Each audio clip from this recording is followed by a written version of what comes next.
What's up, everybody, and welcome to the Justin Ford podcast, where I'll be releasing life-changing principles and valuable information focused on all things faith, finance, family, fitness, real estate, and so much more. Let's go!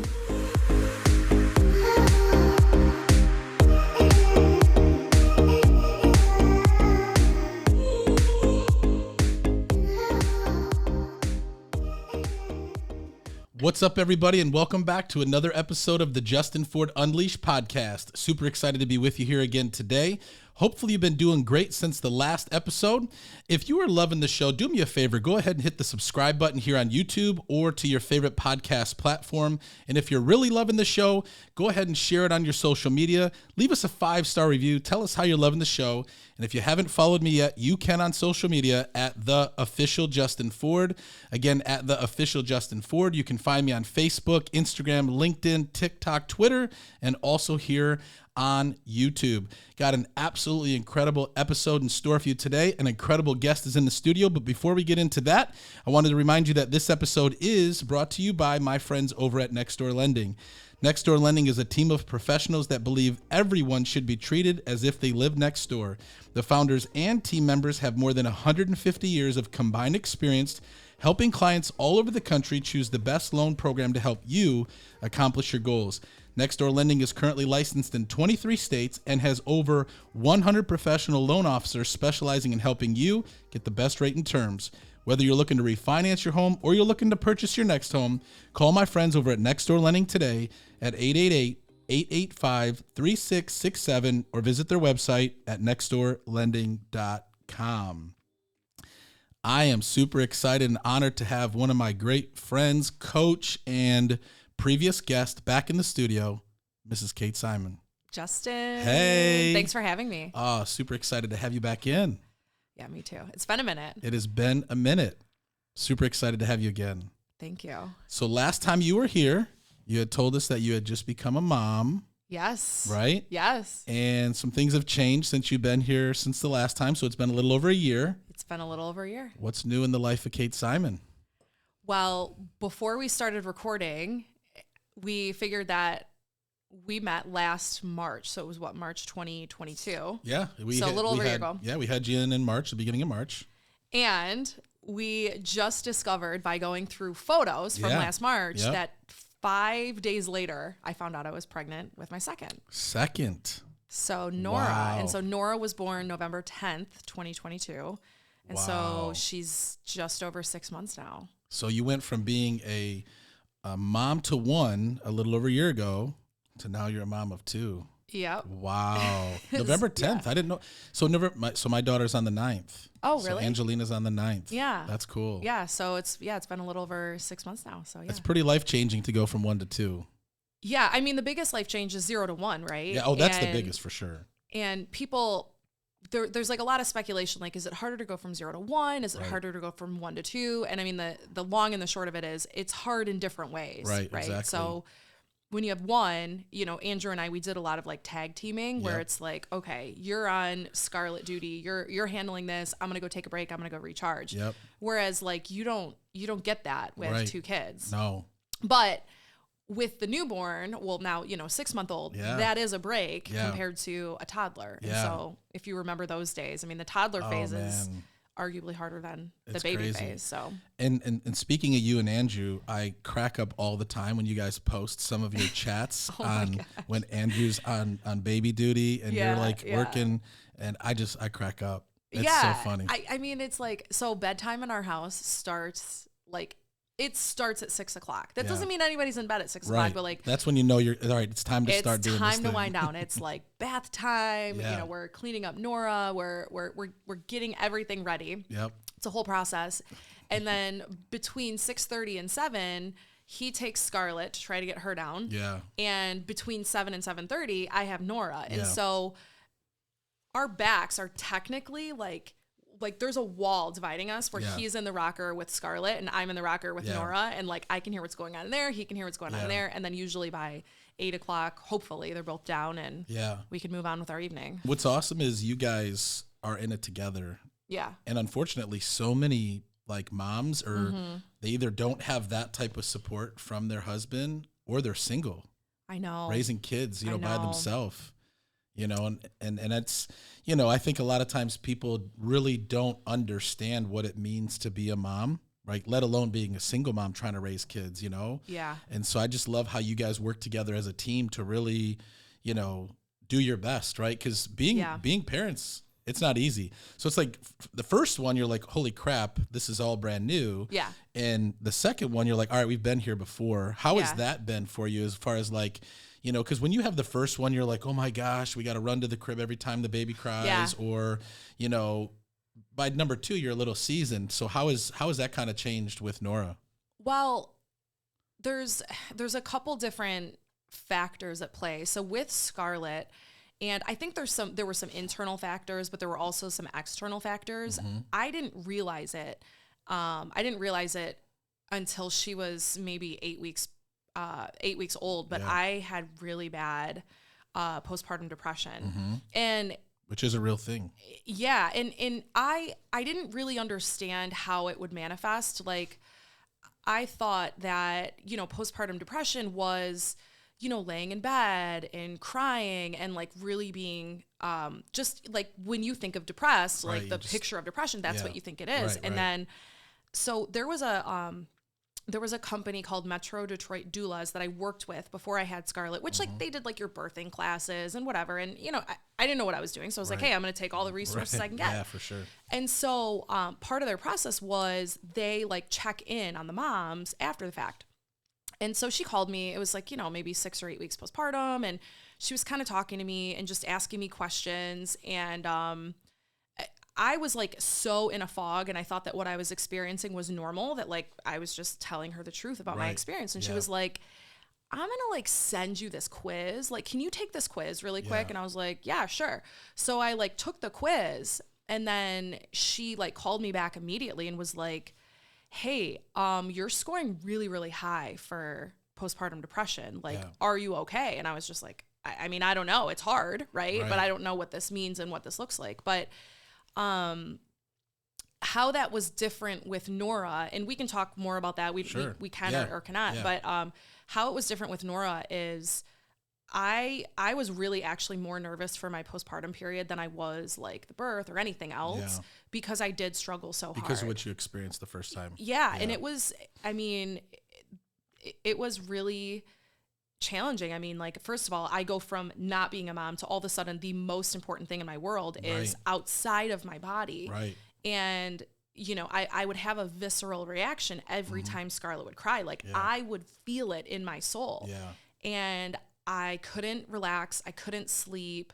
I was like debilitated, and I was really like short with Andrew. I was like, I felt like I was constantly in fight or flight mode. Yeah. And because I didn't know what I was doing. And now I have this child that I have to keep alive. And it was really hard. Yeah. Plus I'm like recovering from a C-section and all this other crazy stuff.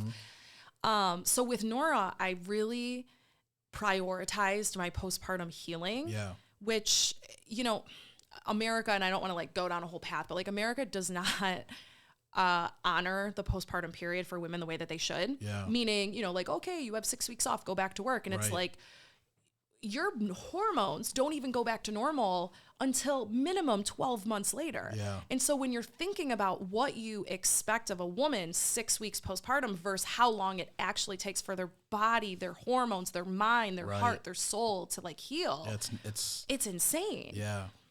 So postpartum with Nora, I lined up a postpartum doula. So it was like this helper that would come to the house. I would get, you know, some time to like rest. I could go for a walk. I could like take a shower. My mom moved in with us for like 3 or 4 weeks so that she could help take care of Scarlett, so that I could focus on my healing and also Nora. Right. And so the second time around, I was really intentional about the resources that I needed to heal. Yeah. And it was like a night and day experience. When you were talking about that, I'm like, you never hear about like postpartum for a woman. Like, and I think while you were saying that, that's important, that moms should be educated on that, especially first-time moms who have never experienced it. Because when you're a first-time mom and dad, but way more for a mom, you're walking into the unknown and you have no clue what's going on. And I think that education is so important. And what you said about, the United States only being 6 weeks, I think in Canada, because we have a lot of friends up there, it's like 6 to 12 months that they give you off after. America is the absolute worst when it comes to postpartum care, postpartum benefits. Yeah. I mean, if you look at all the countries around the world, I think it's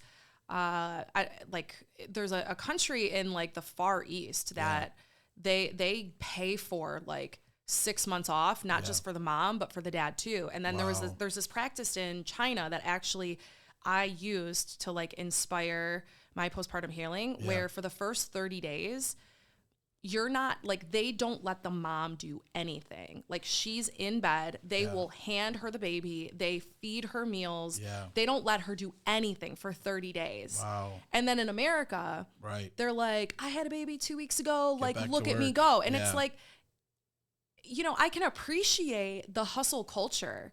I can appreciate the spirit behind that. Right. But I can also appreciate like honoring motherhood and like what the body just did. Like, you just created life. Right. And not only are you physically healing, you're spiritually healing, you're mentally healing, you're emotionally healing. And at the same time, you're caring for this newborn. Correct. Right. And you're the one that baby wants to be around the most, because they were just inside of you for 9 months. So people don't talk about this, but the infant doesn't actually recognize that it is separate from the mother's body until around 6 months. Wow. So they physically feel angst when they're not close with their mother. Makes sense. And so this whole celebration of getting out there and getting back into the world, and I know that some people have to, right? And for those who don't have a choice, I have immense, compassion for. Right. But when you actually look at what a newborn baby needs to emotionally be brought into this world, they absolutely need their mother 100%. More than their father. And yes, Andrew's a 100%. fantastic dad, but they need their mother. Absolutely, 100%. And the father supports. Yeah. Yeah. So yeah, it was night and day. I actually, it makes me sad sometimes looking back at my postpartum period with Scarlett, because there was so much that we didn't know. There was so much, like, you stress like about sleep training, you stress about eating. Like, I mean, I'm telling you, like, I had a journal of like every time Scarlett would eat, how much did she eat? I was like weighing her on the scale. Like, is she gaining weight? Yeah. And like with Nora, I'm like, she'll eat when she's hungry. Right. Exactly. Second time around, you're like, I don't have to be all extra like I was on the first one. Yeah. So I've definitely relaxed. I mean, it's hard in its own way, but I've definitely been able to relax more. And because of that, like, I've been able to like enjoy it more and like be present for those moments. And I mean, probably with the exception of like a few nights, I was very conscientious because Nora's our last. I was very conscientious about every single time I was up in the middle of the night, every single time I was changing her, every single time that the moment felt hard. Yeah. I had the overwhelming and opposing thought and feeling of, but this is the last time I'm going through, my newborn sleeping in a bassinet next to me. This is the last time I'm going through this baby needing me every 2 hours. And like, so now as it stands 6 months in, Nora woke up once last night, and it's like, cool, we're getting more sleep. And there's a mourning period of those quiet moments with your newborn in the middle of the night. Like, I'll never get those back. And so I'm grateful that I had that perspective with Scarlett where it was so hard, where I was able to make a conscious decision of being more present, even in the hard moments, because they go by so darn fast. So it caused you to intentionally show up different versus maybe flight or flight or reacting. You're like, I'm going to show up and own this because I know that this has a small window of time for me to really not just show up, but to embrace this time period. Yes, it changed my relationship to the hard moments because I knew that I was going to get through them, and I knew that they wouldn't last forever. Yeah.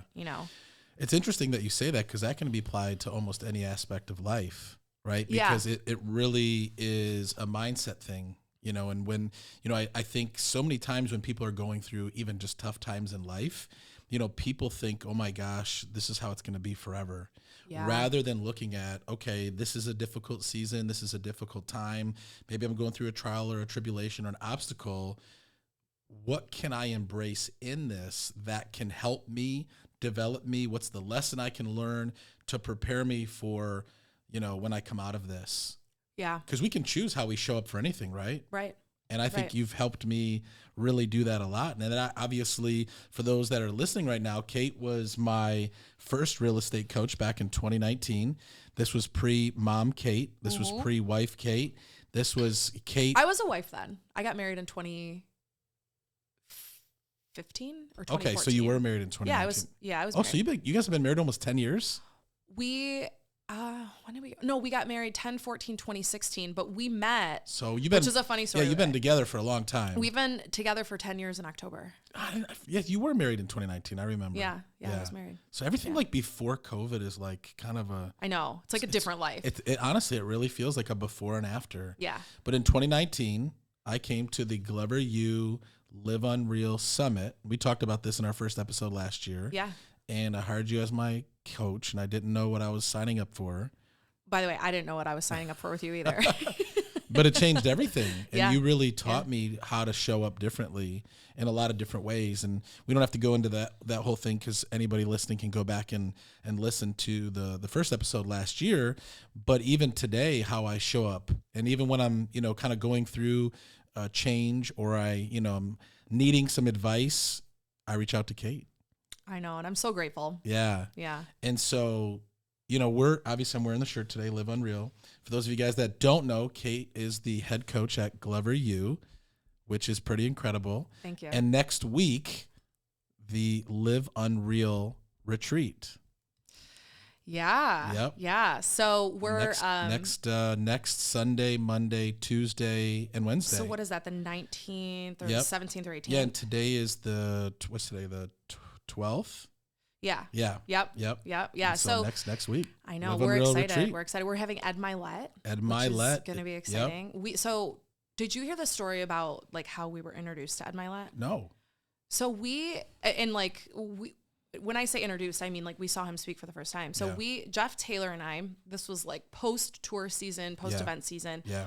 Of course, Taylor's love for John Maxwell, right? Oh, John, yeah. Like obsession, right? That's her guy. So she found this small leadership like day event down in Atlanta. It's called Live to Lead, which like, by the way, I highly recommend. It's such a small, intimate setting. I mean, we were in like an auditorium with It's a John Maxwell event, right? It is because his hub is down like in Atlanta, right? Yep. So we were, she was like, hey, Jeff, Kate, like, let's go down here. Like, I want to see John Maxwell. There's a bunch of other speakers, but like, I really want to see John. And we're like, hey, why not? We got a flight. Yep. We stayed there overnight and then flew back the next day. But we were really there to like see John. Yeah. And I don't know, John was maybe like the second or third or whatever. And we're like, well, we might as well stay. We might as well see the rest of these speakers. Yep. And so they introduced Ed Milet. And like the whole crowd who obviously knew who he was, like erupted, like almost like more than John Maxwell. And it was a John Maxwell event. Yeah. And so we kind of look at each other. We're like, all right, like, let's see what this guy's about. Yeah. And like, as soon as he stepped on stage, he was like the most intense ball of energy. Right. Like it was like the room wasn't big enough for him. Yeah. You know what I'm saying? And he did his talk on One More Day, which I don't know if you've ever heard it, but like I think that's what he's actually going to do at the retreat. I hope he is. Yeah. And I mean, the way he takes you through emotion in his presentation skill, I mean, I'm like looking to my side at Jeff and Taylor and like, we're both like hysterically laughing and then we're tearing up and we're crying. I mean, like he owned that room. He owned it. Yeah. And we looked at each other. And of course, we knew we wanted John Maxwell at the summit, but we were like, this guy, we got to get him too. Wow. We got to get him next. And so that's awesome. Yeah. So we're excited to have him on stage with us. Yeah. And so last month I was at the EXP event and it was funny because after we announced that Ed Milet was coming to speak at our retreat, then Keller Williams announced Ed Milet and then EXP announced Ed Milet. I feel like we should get a cut for that. Like Ed should be doing ours like for free at this 100%. point. No, he's totally worth it. But what was cool is when I went to the EXP shareholders event last month, I purposely did not want to listen to him. Yeah. Because I wanted to be at the retreat next week where I get to hear him for the first time. Because again, like you said, he's probably speaking the same keynote wherever he goes because it's so powerful. Yeah. So I wanted the first experience to be at the retreat, not at the EXP shareholders. So I hope it's that. And if it's not, I know whatever it is, it's going to be really powerful. But it's going to be good. So speaking of Live UnReal, right? And obviously you're a mom of two now, right? When we started coaching together in 2019, you weren't a mom and you were laser beam focused on coaching. Not that you're not now, but I'd love to hear like, because you and I talk about this all the time on how, we say, to live unreal, and unreal life is a life so amazing, it's almost unbelievable.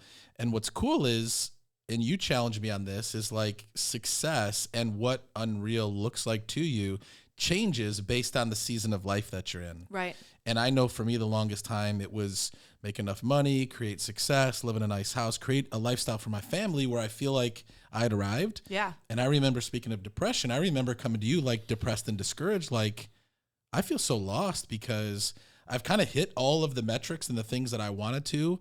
What's wrong with me? And I remember when you said, Justin, what does success look like to you in this season of your life?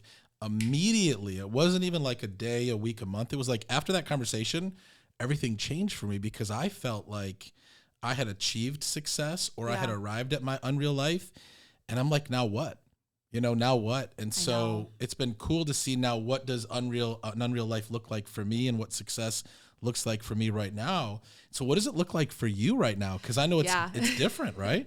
In a good way. Yeah. And listen, I think that anybody who gets to the other side of achievement, whether it's, it doesn't matter what the goal is, right? It could be running a marathon. It could be selling 100 houses. It could be whatever the goal is. There's almost this like quiet sadness after you hit the goal, right? Because you're like, well, now what? Like my whole existence hinged upon hitting this. And now I hit this, and now I don't really know what my life is about. I don't know why I'm showing up to work every day. And so for me, for a long time, my unreal life is and was pouring as much into my career as possible. I mean, my early days, right, of 2019, Glover U went like to become a public company in 2018. And so for me, I knew that I had a finite amount of time where I could work as hard as possible. I knew that people were watching us in the industry to see what we would do. I knew that we had to cover a lot of ground and build a lot of relationships really quickly. I knew that the coaching clients who did trust us early on, we had to do an amazing job because you don't get a second chance to make a first impression, especially in this industry, right? And so for me, it was like, I was like the road warrior with Jeff on tour. I was the one setting up the tables and passing out the flyers and all of this. And like, I was massively fulfilled with that, right? And of course, Glover U still fulfills a huge piece of my life.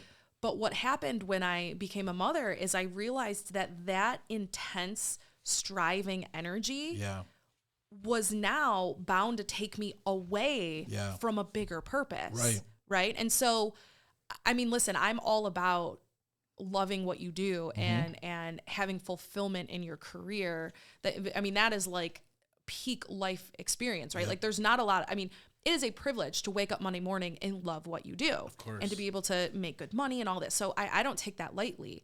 And yet when you become a parent, there is nothing more important than your children, especially when you become a mother. And I'm not at all diminishing the relationship a father has with their children, but like as a mother, even at that, like your job becomes that much more important. And so like I was forced with this really tough reality of like, hey, I'm used to being hardcore laser beam focused Kate, but now I have this child who's like bright eyed looking at me and wanting me to shape them. And I had to ask myself a tough question, like, am I really going to go to work 60 hours a week and pour into a bunch of strangers? No offense. I love all of our people to death, and ignore the child I just created.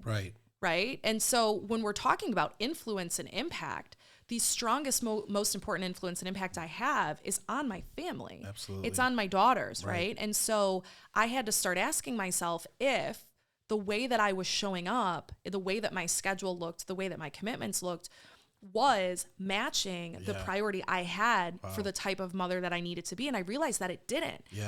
And so what I went through was this almost like a death of the old me.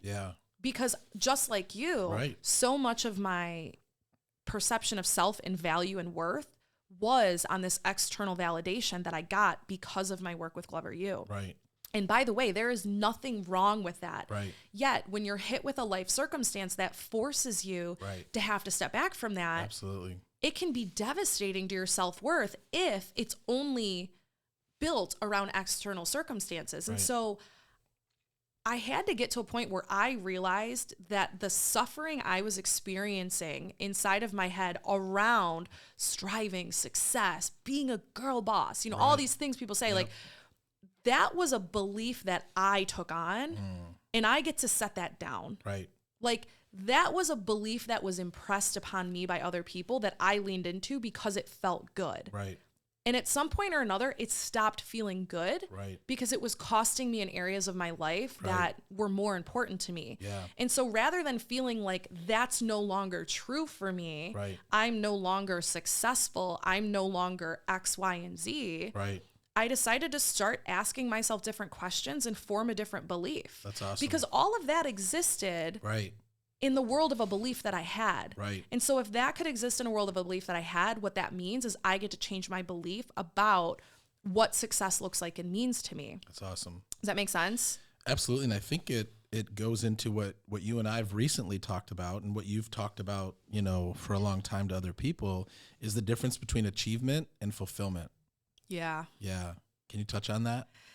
Yeah. And I mean, this is like it's a fun topic because I don't really think I'm even fully evolved with it, but I did recognize that there's a huge difference in it. And I think it's worth noting that you can achieve and be fulfilled at the same time. Correct. And you can fulfill, yeah, you can feel fulfilled and be achieved, but you can also feel and experience fulfillment without achievement.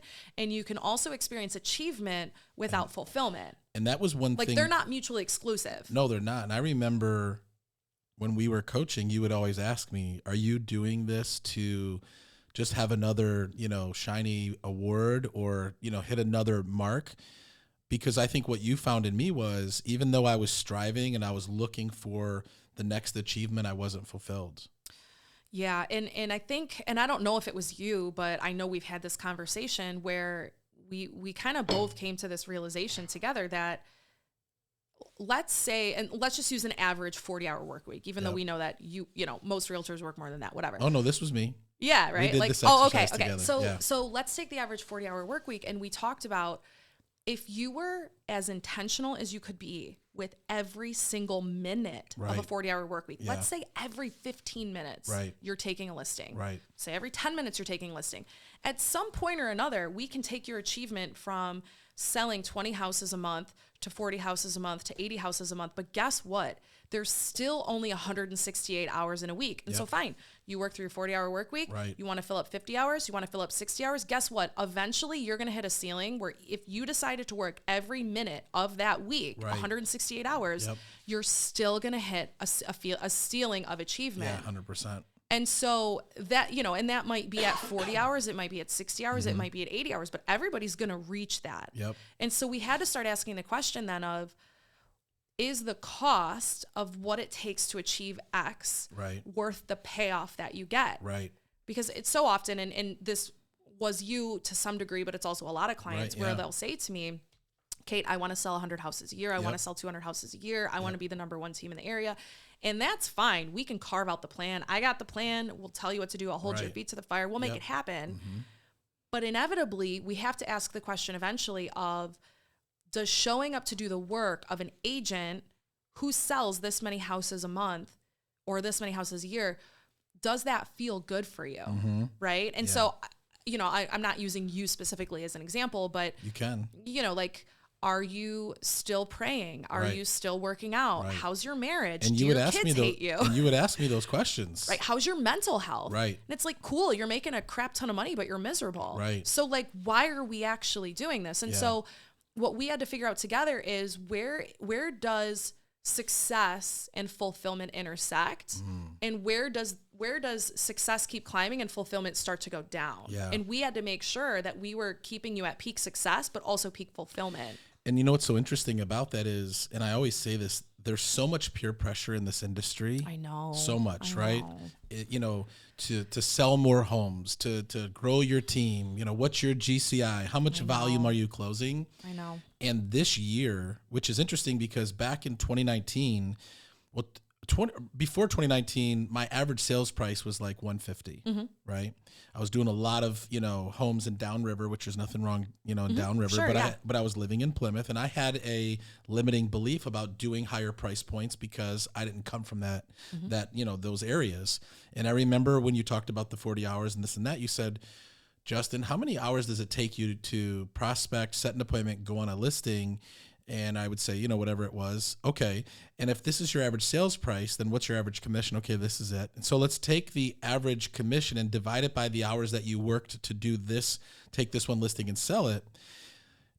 Do you really want to sell more homes to just have the number be higher? Or what if we started focusing on higher price points, right? Where the outcome is the same from the income standpoint, but you're not having to do as much.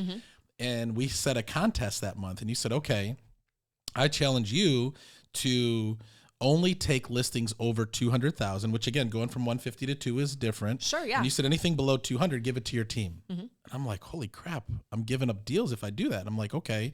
And you said, and then let's set a reward or an award for you that if you achieve this, what is it going to be? And I'm like, all right, I'm going to take me and Joy, and we're going to go to Miami for the weekend and just have a great time. He said, okay, you need to take 6 listings at 200,000 or more. And I'm like, done. Right? Yeah. And I achieved that in less than 2 weeks. Yeah. Because I intentionally focused on that. And what's interesting is now my average sales price is like 400,000. Yeah. Because I started to look at, do I really want to be gone every single night? Do I want to be chasing any listing I can get my hands on? What's most important to me? Yeah. And in this year, right? Because now we're in June, so it's midway through the year, and I'm on track over the last 5 years to sell less homes than I ever have, but yet still make around the same amount of money because my listing, my average sales price is much higher. And I'll be honest, there's a part of me that's conflicted with that. Yeah. Because I feel like I'm supposed to be the guy who sells 100 homes a year. Yeah. But that's for an achievement purpose. It's not fulfillment. Yeah. And I messaged you, I think it was a few weeks ago, and I said, I finally feel like I'm at a point in life where I'm feeling fulfilled, right? Not having to chase the next achievement.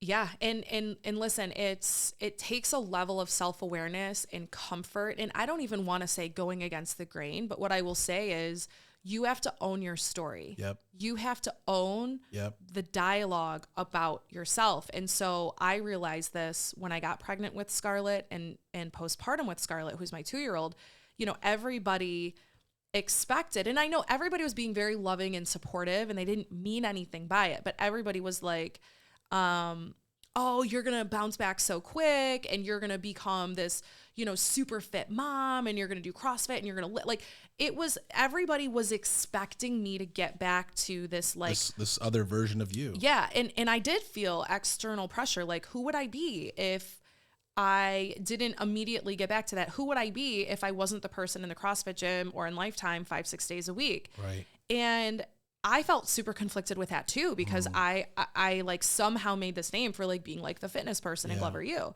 Yep. And then I realized that wasn't my dialogue. That was the dialogue other people were putting on me. And I'm not responsible for the stories people tell themselves about me. Right. I have the freedom and flexibility to choose what fitness looks like for me. And so, I mean, we don't have to go into this, but like I do Pilates 2 or 3 days a week and I walk. Yeah. Whereas like Kate before a baby, like my cardio, she was a rock star at the gym. Listen, it.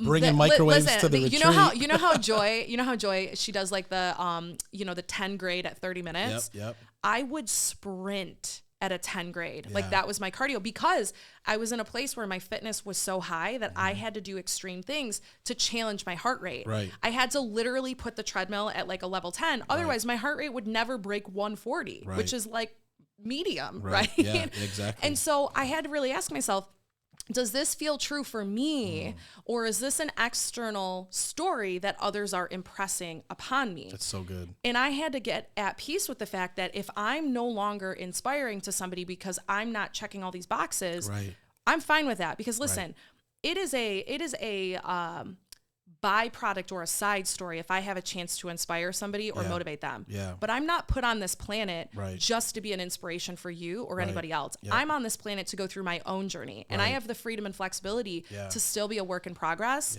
and to also be completely okay with doing fitness, doing success, doing work the way that I want to. Yeah, your way. And not having to do it the way somebody else perceives it or tells you how it's supposed to be done. Right. And That's so good. for me, it was taking ownership of the narrative about my life. That's good. And it's like, I'm flattered that everybody wants me to be this hardcore whatever. But at the same time, if that narrative isn't true for me, now I'm just a fraud for everybody else. Right. And authenticity is important to me more than anything else. And you're not fulfilled. And I'm not fulfilled. And that, I think, to me, that's the most important thing, because when you're fulfilled, you show up different. Oh, absolutely. And I think that's really been this season of my life, is like what truly fulfills me, right?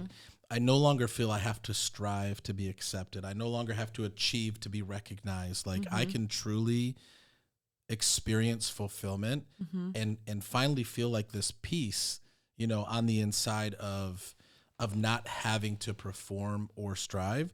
And so I have a question for you, because we have about 15 minutes left. For the people that are listening right now, which I believe there's many who are striving, are achieving, are going to the next level, hitting the next number, shooting for the next big thing, but are not a fulfilled inside. Like how can you really walk somebody through that, like in the next 10, 15 minutes, of what they can do right now to work more towards fulfillment and get out of that? Maybe they've created that same identity for themselves to where they can really go from kind of like striving to really just being fulfilled and not worrying about all that other stuff. I know it's a big question. No, it's actually an easy question, because I think a lot about this. And one of the metrics I use for myself or for coaching clients is, if you couldn't talk about it, if you couldn't post about it online, if you couldn't get an award for it, if you couldn't be featured on stage for it, if you did this in silence and nobody ever recognized you for it, would you still do it? Wow, that is so good. Like, would you still climb Mount Everest if you couldn't post a selfie at the top? Wow. I wouldn't. Right. But I would still love to post a selfie at the top, right? And so, like, you have to ask yourself, if I couldn't tell anybody about this, if I never got recognition for this, if nobody ever knew this, would I still be doing it? Wow. And so that's a really quick way to ask, is this an ego move or is this an authentic move? Kate's always dropping nuggets. That is so good, honestly. Yeah. That's so good. And so many people probably, and I know I've been guilty in the past of like, you know, I do this because the recognition makes me feel good, not the actual act of it. And here's what I want to say. Ego, there's nothing wrong with ego. In fact, ego is a necessary part of the human experience because of what we're able to achieve with ego. You've been able to do amazing things by having a level of ego. And when I'm talking about ego, I'm not talking about somebody who's conceited, narcissistic or anything. I'm talking about the human condition of having a level of confidence and you know, resilience to go out and do hard things. I mean, you have to have an ego to do some of the things that you do. 100%. And so I'm not here to abolish the role of ego. The ego actually has a very important role in our human condition and in leadership. That being said, we have to have a healthy level of ego. That's good. And make sure that ego isn't driving our decisions. It's more of like, it's a passenger in the back seat along for the ride, but authenticity, your heart, your soul, where you want to go is truly driving the decision. That's awesome. Does that make sense? Oh, that's so good. And like I said, you always drop nuggets. And so I find myself often asking myself, okay, Justin, what does success look like to you in this season? Now I'm going to ask that question. Am I doing this because this is truly fulfilling, or am I doing this to be recognized? That's so good. Yeah. And I think, and by the way, I think that it depends what the end result is. I think there is a level of like grinding it out and achieving numbers to reach a level of credibility so that you can help people. Absolutely. Right. But again, you have to keep it in check. Is this a healthy level of ego or is this an unhealthy level? Is it costing me my peace or is this still feeling right for me? You got to be conscious about it. Yeah. Right. So that you can keep it in check. Yeah, absolutely. But I also think one of the things that you can do is to have other people in your corner, AKA an advisory board, right? Yeah.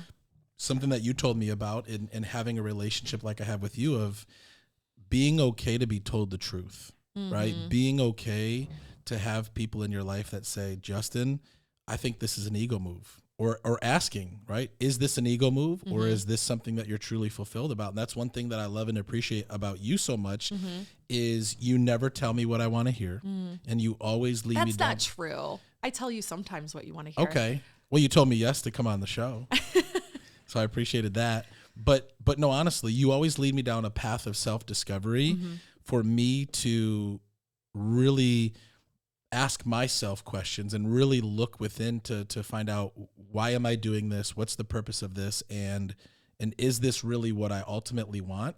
And that's what a great coach does. And I think that's why you're so amazing. And not only the impact that you've made on my life, but so many other people. So I'll wrap it up and ask you this question.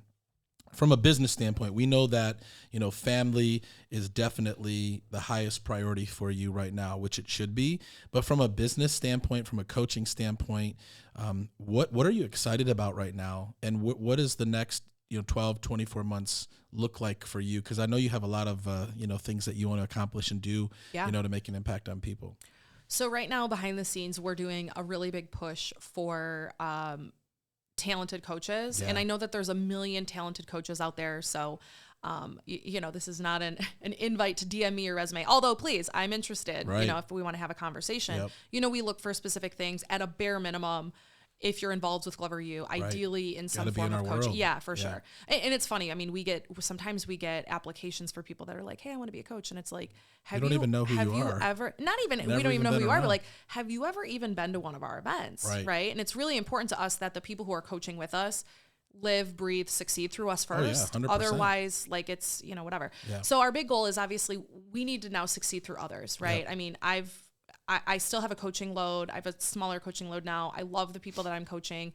I'm really moving more into the space of leaders developing other leaders. That's awesome. So while I definitely still touch on production in real estate, it's more about teaching others how to succeed through others by learning the skills of developing others. Yep. So that's what I'm excited about personally. That's awesome. And then, of course, continuing to dial in the coach development within Glover U, because we know that the state of the market, like, for us to help agents get through whatever it is out there, like we have to be bringing them the best value. Absolutely. So I'm really excited about continuing to improve the development of the coaches and our clients. Yeah, that's awesome. And I know we've grown. How many coaches do we now have at Glover U? Gosh, I think I'd have to count, but it's about 15 or 16. We're announcing 2 more. You'll see 2 more fresh faces in Traverse City. And I mean, I've got a goal. I think we'll probably need 3 or 4 again by the end of the year, which is fantastic, but it's because we're growing so rapidly. So we'll be up to 20 by the end of the year. I think so. And I think back to so your days of prime and proper coaches dinners are over.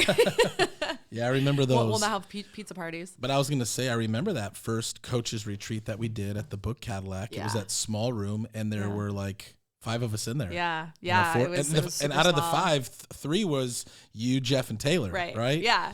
And so it's just really cool to see the trajectory that Glover U is on, and really the impact, that we're making in the marketplace. Because I think we're a lot different than a lot of coaching companies. There's a lot of good ones out there.